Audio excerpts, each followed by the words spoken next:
শিক্ষকতা শেষে ঘোড়ার গাড়িতে চড়ে অবসরে গেলেন নীলফামারী জেলার চিলাহাটির ভোগটাবুড়ি মিলন কেন্দ্র সরকারি প্রাথমিক বিদ্যালয়ের প্রধান শিক্ষক আনোয়ার হোসেন।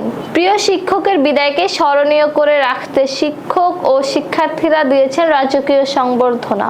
বৃহস্পতিবার বিকেলে বিদ্যালয় প্রাঙ্গণে বিদ্যালয়ের সাবেক এবং বর্তমান শিক্ষার্থীদের আয়োজনে বিদায় সংবর্ধনা দেন। পরে ঘোড়ার গাড়িতে চড়ে চিলাহাটি বাজার প্রদক্ষিণ করে কেতকি বাড়ি ইউনিয়নের মাঝপাড়া এলাকায় নিজ বাড়িতে পৌঁছান এই শিক্ষক। এ সময় স্কুলের শিক্ষক ও শিক্ষার্থীরা ঘোড়ার গাড়ির পিছনে পায়ে হেঁটে শ্রদ্ধা পদযাত্রা করে শিক্ষককে বাড়িতে পৌঁছে দেন।